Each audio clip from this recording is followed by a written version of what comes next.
It's Pride Month, and so of course I thought long and hard about what topics I want to do this June. This turned out to be really difficult because I'm actually quite indecisive on topics, until my wife stumbled across a Medium article that stopped both of us dead in our fucking tracks. Ferdinand Grimm, the third brother forgotten because he was gay, by Andrea Sana, published on New Year's Day 2024. Happy New Year! The third Grimm brother was gay. And actually there were more than 3 of them, too. I didn't know that. I'm sure you can imagine why I was so gagged because, well, first of all, most people only know about the 2 Grimm brothers, Jacob and Wilhelm, the prolific authors of such German fairy tales as Hansel and Gretel, Cinderella, Snow White, Rapunzel, Little Red Riding Hood, The 7 Ravens, Rumpelstiltskin, The Golden Goose, and many, many more. And you could really argue whether they are the writers or not because they were really more like collectors or retellers. So already the concept of a lesser known third brother is really interesting to me, but this article goes on to make some, frankly,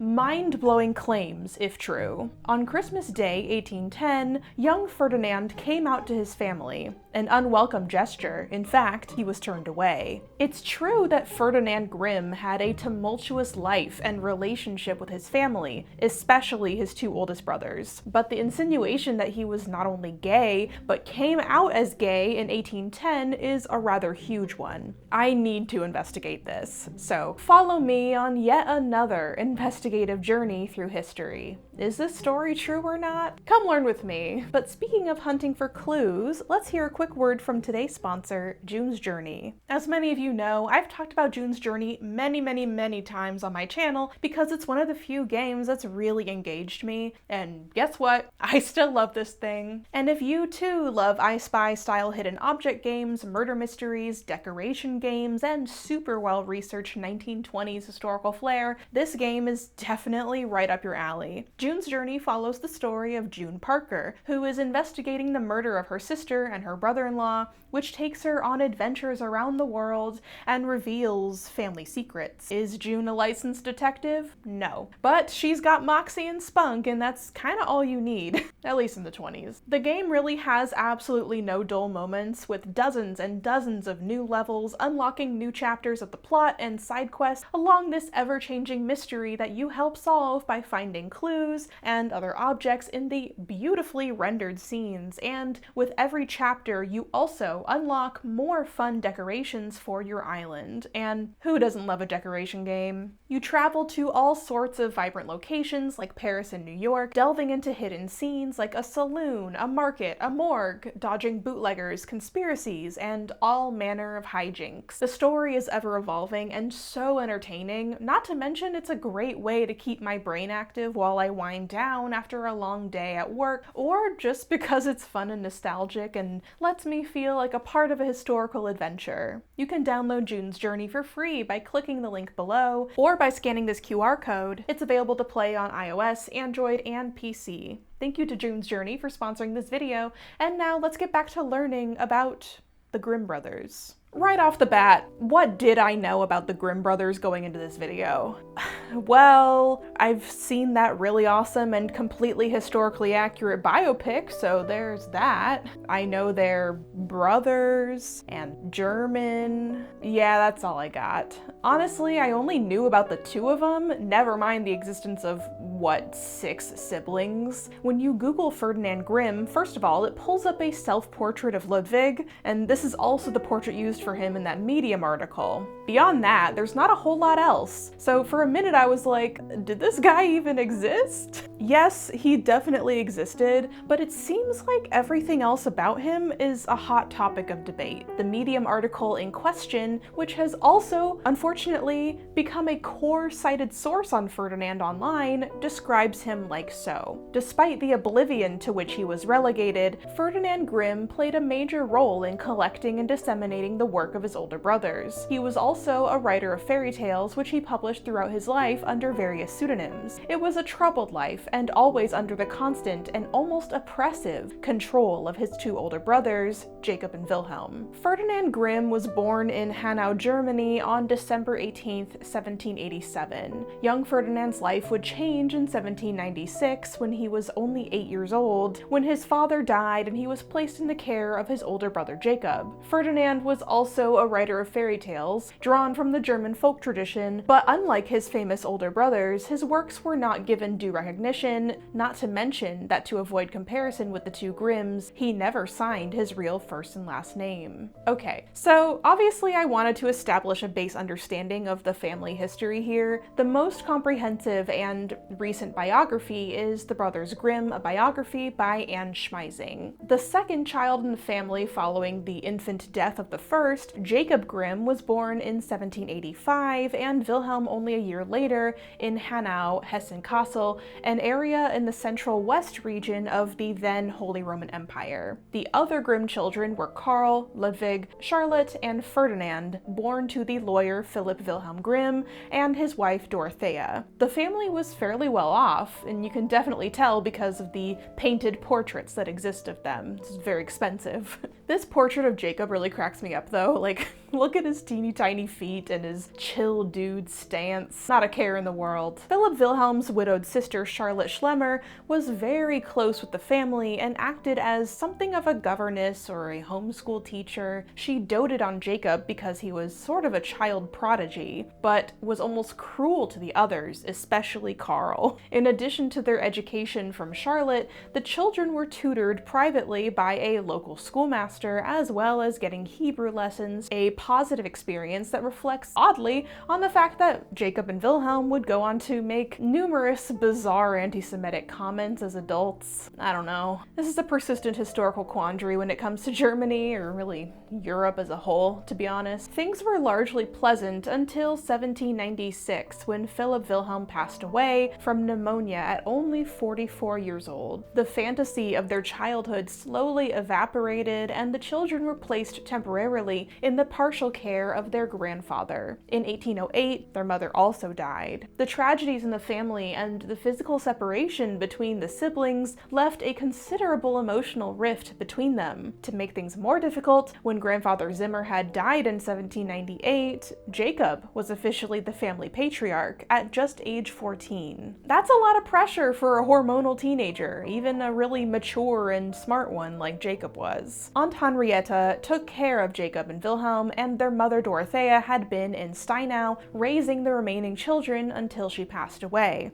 And by that point, the two eldest brothers were already through university. Jacob and Wilhelm then carried out being functionally parents to their younger siblings, a monumental task that would put pressure on any sibling relationship. Not even to mention that Wilhelm suddenly became permanently very sickly, and the family's finances were always unstable. And almost worse, Ferdinand and Ludwig were really sucking at being students. Teachers noted that Ferdinand, quote, had limited talents compared to his remarkably diligent brothers. At least Ludwig was bad at school because he was impassioned by art. Ferdinand had apparently no passions at all, which frustrated and perplexed his family. The best he could do was become a copyist, which was, fine. Wilhelm and Jacob were so panicked about Ferdinand's lack of ambition that they started having horror movie style nightmares about him. In one dream, Wilhelm was standing with Ferdinand on a bridge, and Ferdinand joyously hawked his last 3 coins that he had into the river. In another, Ferdinand was sliced to smithereens by a spooky pipe organ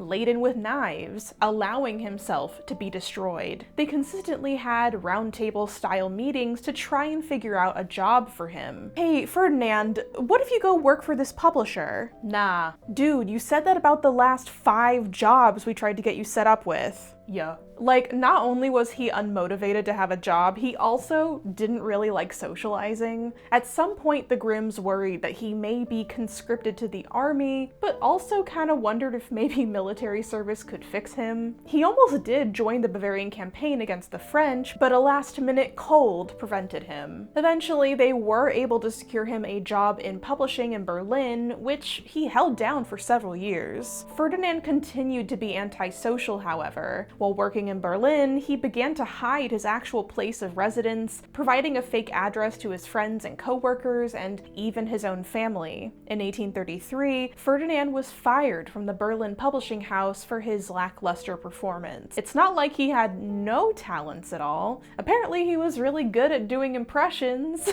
He went to live with Jacob and Wilhelm and Wilhelm's wife, only to vanish into thin air a couple years later, leaving behind a creepy note for Wilhelm's wife, who was one of the only few people he actually got along with. Low-key, everyone was a little bit relieved that he was gone because he was really bringing the vibes down, although they were sort of curious what he was up to. Wilhelm wondered if Ferdinand might have run off to join the theater, because he really liked theater, but Jacob pointed out that that wouldn't work out because Ferdinand was too lazy to learn any lines. Oof. Well, the peace was short-lived because almost instantly, Ferdinand reappeared with no explanation.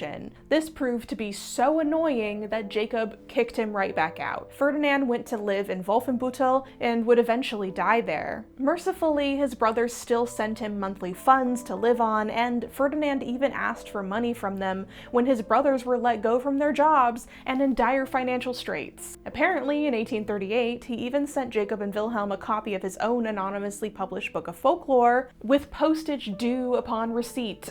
Come on, man. But even so, in 1845, when Jacob found out that Ferdinand was seriously ill, he rushed to Wolfenbüttel to be with him. He arrived only hours before Ferdinand passed away. Maybe both of them were able to get some closure. So this was a bit of a rough ride. It sort of seems like Ferdinand just kinda sucked. But like, he also was clearly going through some issues, and we don't have the full perspective on what that was. Numerous letters over the years make mention of Ferdinand having some big secret, or people's suspicions about Ferdinand being true, or something like that. The Schmiesing biography makes absolutely no mention of homosexuality whatsoever. Which is fair, because neither do any of the primary sources, but not for the reason you think, and we'll get into that in a minute. When you go back to that Medium article, the main source they cite, and really the only one, is a book called Der Fremde Ferdinand by Heiner, Boehncke, and Hans Sarkowicz. Every other mention I could find of Ferdinand being gay also goes back to this book, which makes my job really easy because there's our source, so let's investigate that book.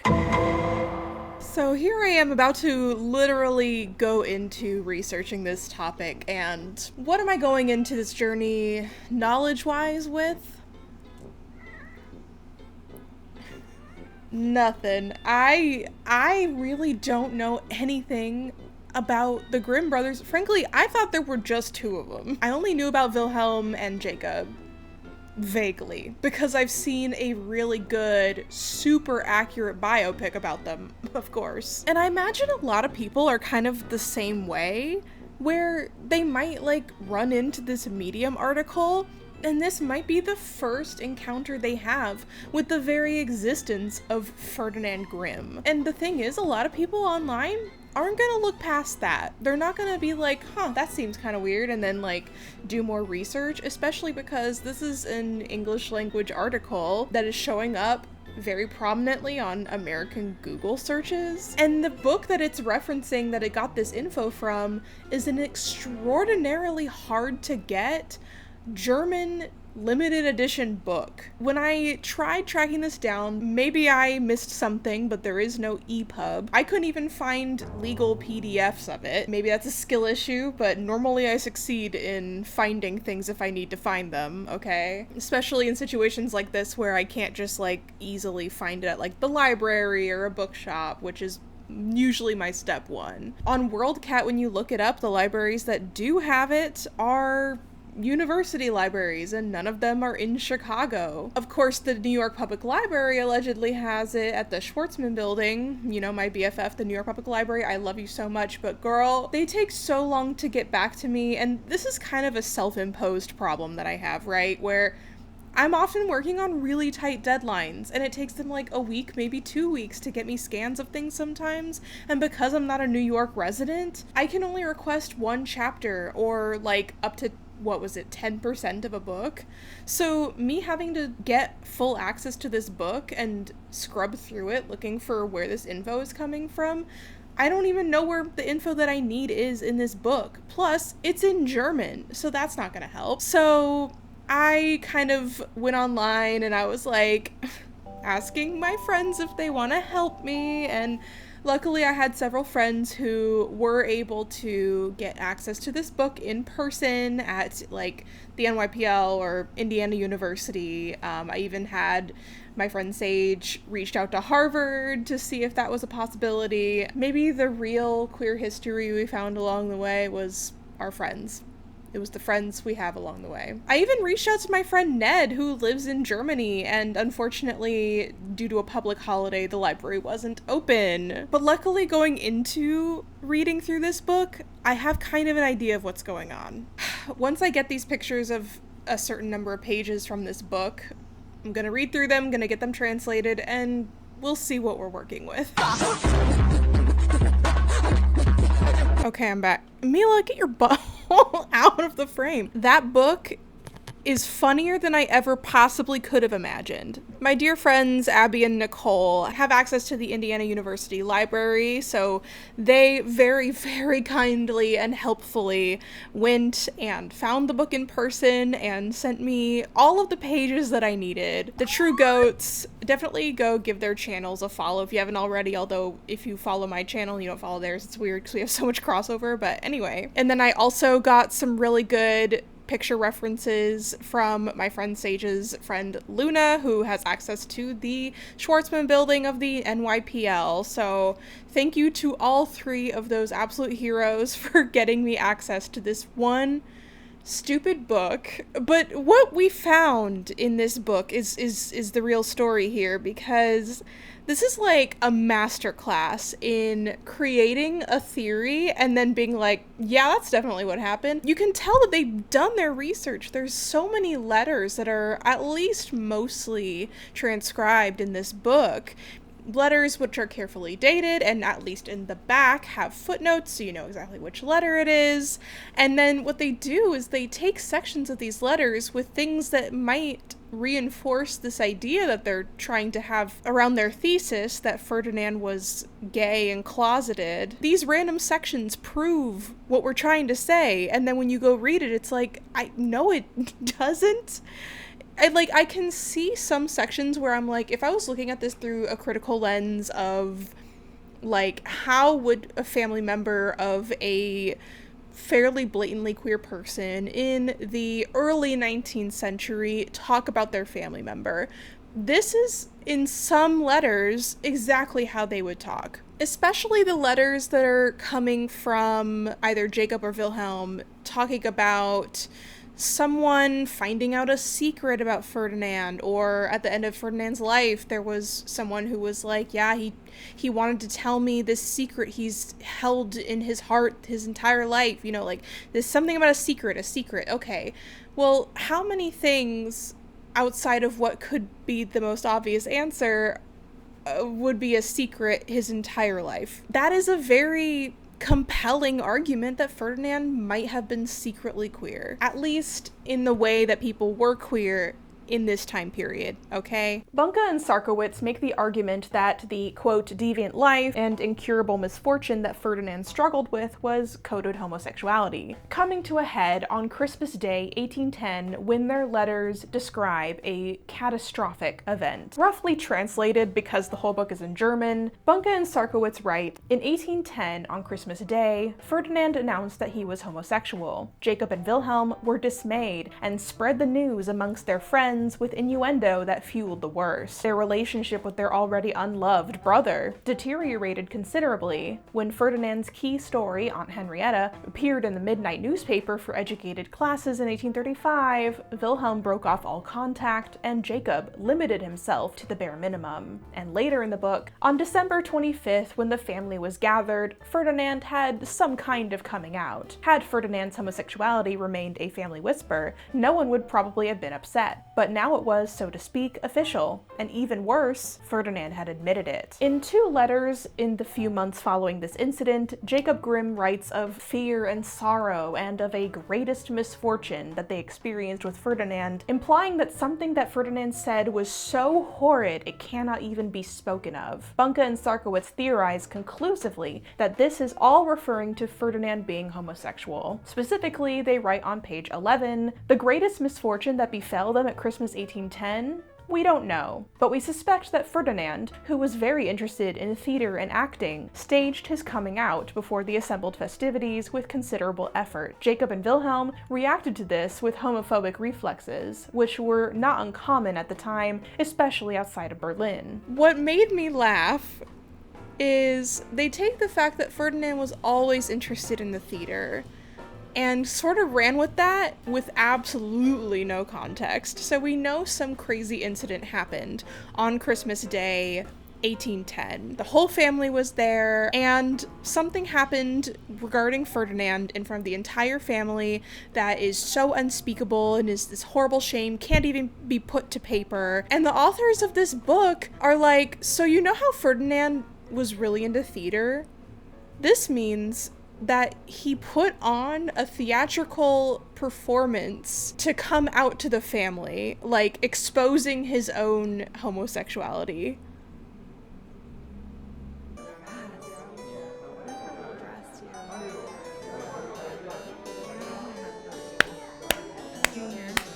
Ferdinand, no, no, no, no. No, no. Everyone, I would like your attention, please. Who let him out of the fucking attic? What have we told you about doing this? I have an announcement to make. And I would like to do it. You're always doing this. In the form. Dude, this is so fucking embarrassing. You're being embarrassing. Poetic performance. Dude, stop. No, Jacob. I have to do this.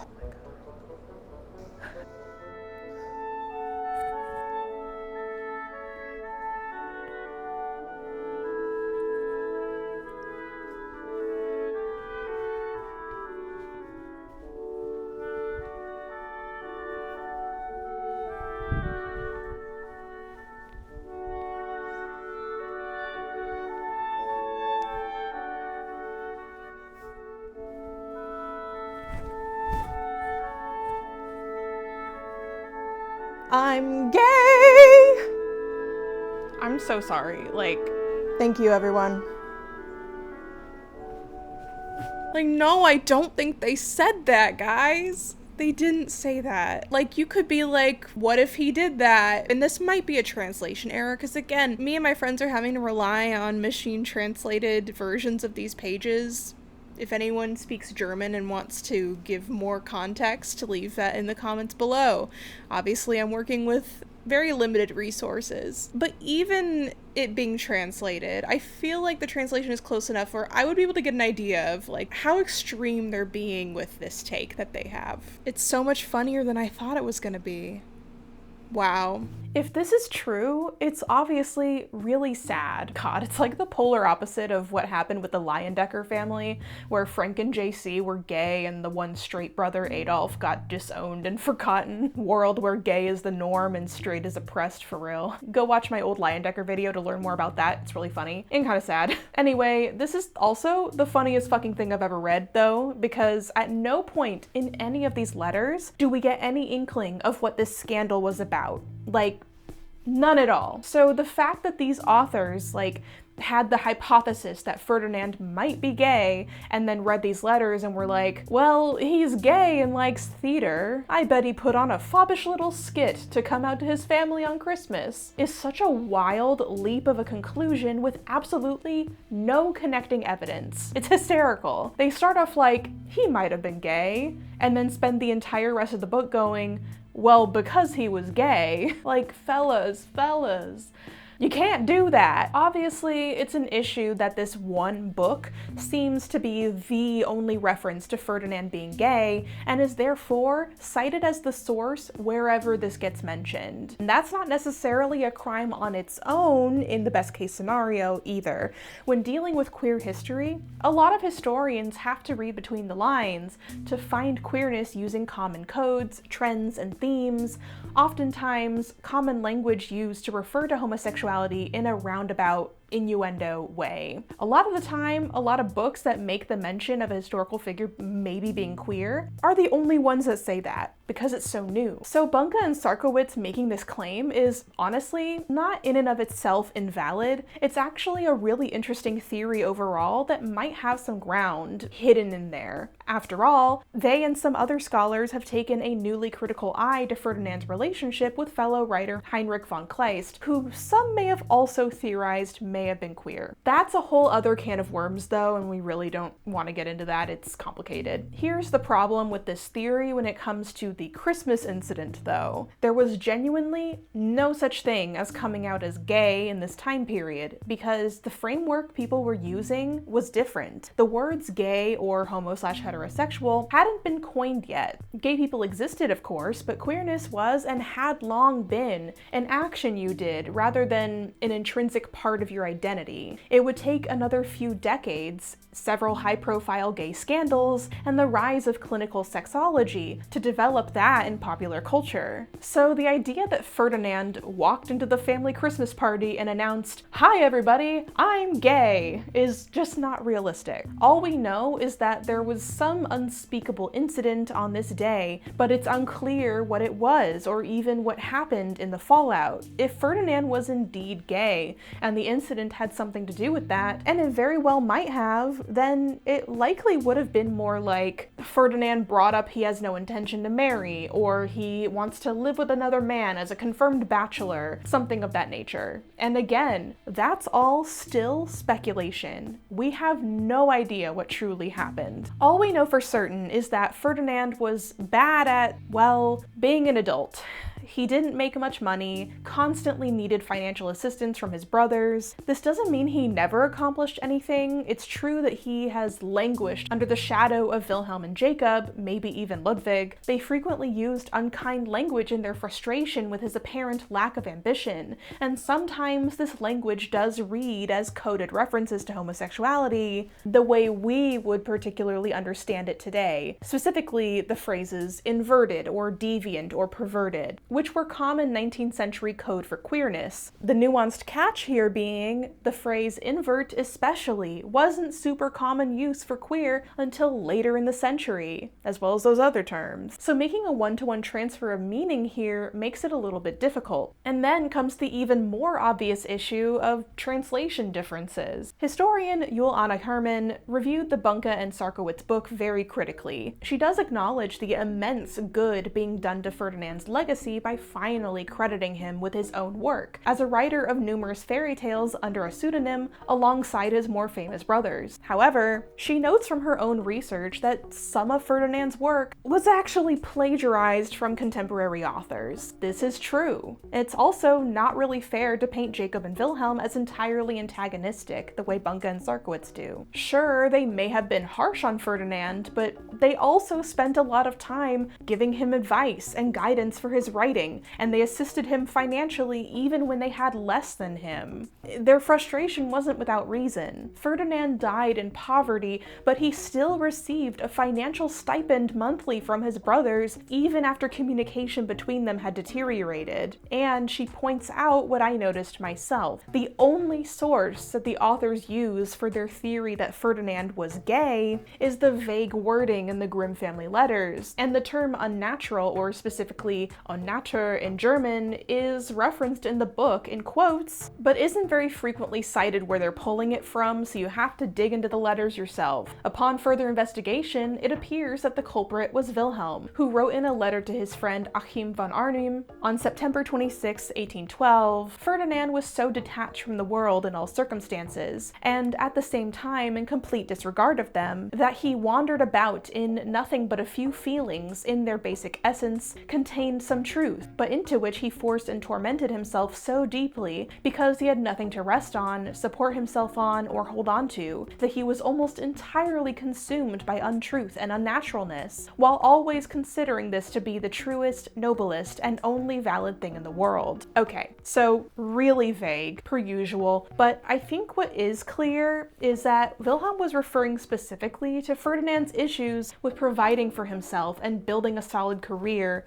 as well as some potential behavioral struggles that may have put him at odds with his family and his peers, right? Herman points out that in the letters written between Wilhelm and Jacob, the word unnatural was used specifically regarding Ferdinand's introvertedness and lack of motivation, and they blamed this for his apparent depression. In 1810, the year of the Christmas incident, Jacob mentioned that Ferdinand had become corrupt and lived in a sad state of arrogance, laziness, and bizarreness. We're unable to find any concrete references to what the authors call a coming out before the assembled guest with considerable effort. Herman also points out that in some other letters, it's implied that Ferdinand actually might have had a romantic fixation on Wilhelm's fiancée Dorothea Wilde. If we're making grand assumptions about what happened at Christmas, it's honestly equally likely that maybe Ferdinand walked into the party and announced his love for his brother's fiancée, which would be equally as scandalous and unspeakable an event. But in the end, we genuinely have no idea what really went down.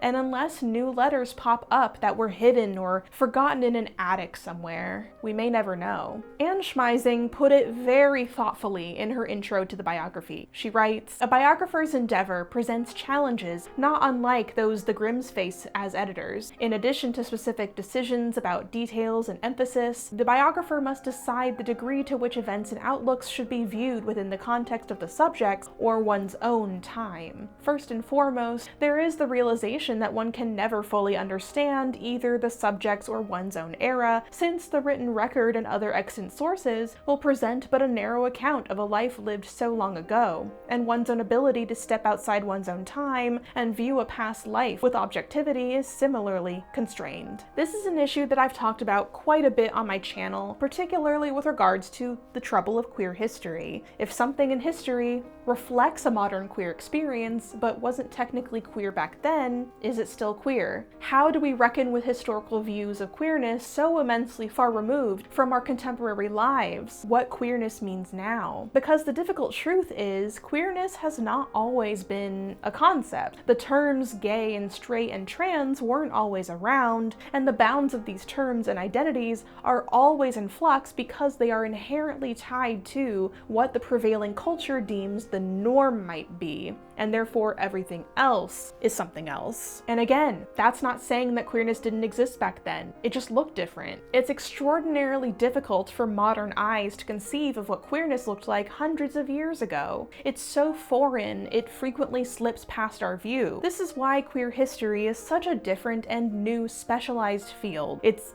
really hard. Queer historians have to hunt for things that are nigh invisible, repressed, hidden in code, or are wholly unrecognizable to us. But the point still stands that queer history is multifaceted. It's both true that historical things that reflect modern experiences of queerness do count as queer, even if they weren't considered queer in their own historical context, because it adds new context to our own modern lived experiences and puts into perspective the shifting nature of identity and its relationship to behavior, highlighting just how frivolous some hardline assumptions of normal and abnormal, right and wrong are, when these frameworks have never been fixed and unmoving. And other times, things that aren't considered queer today were seen as queer in their own times. Both of these angles are valid, they inform and work with each other, and they're both equally valid studies of queer history. But you can't just run with one angle and ignore the other. Heiner Boehncke and Hans Sarkowitz's arguments that the wording in these letters clearly indicates that Ferdinand Grimm was definitely homosexual and came out as gay in 1810 is, in my opinion, a really common trip-up that modern historians or even just regular people run into all the time when exploring historical media. They see some terms that seem similar to or reflect a modern, or at least more modern, understanding of a term, and they apply an explanation for it that could be true. The problem is, we'll never actually know what the deal was with the Grimm brothers. This is why views on the brothers' relationships are so polarizing between scholars. Boehncke and Sarkowicz view Ferdinand as the unfairly slighted brother, innocent and oppressed by his overbearing family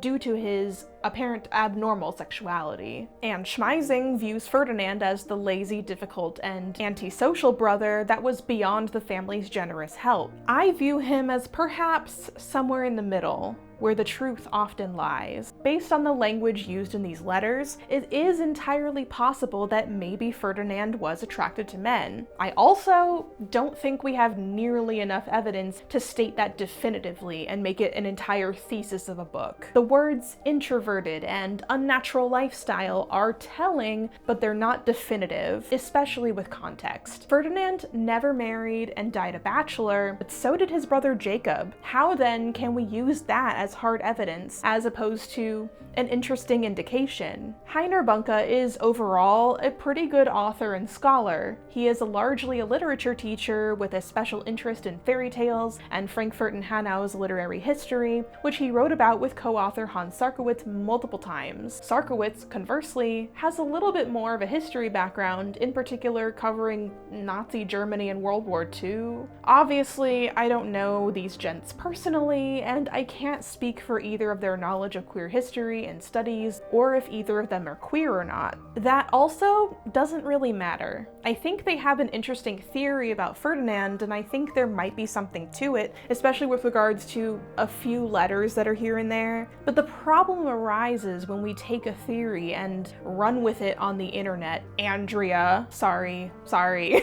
Honestly, I don't actually want people to stop doing this because it keeps giving me shit to make annoying videos about. No, I jest. But seriously, the conclusion here is no, we don't know if Ferdinand Grimm was gay. But it's definitely a possibility that he was, and it's not a problem to play in that space. That's just the struggle of all history, though. We're beholden to the limited windows into people's lives left behind for us by the past, and especially in letters. Everyone has a motive. People need to protect their respectability. They fear social or legal backlash. They use common language quirks and slang that becomes incomprehensible to future generations. They obscure facts. They flagrantly lie. We can explore and try to put the puzzle pieces together, but we'll never get the full picture. We hardly ever even get the full picture of people's lives that we know personally now. But those secrets make things all the more interesting. And historians and writers will always be taking new looks at the history we're left with new eyes, and new perspectives will emerge. Really, that's more for us than in service of the dead, but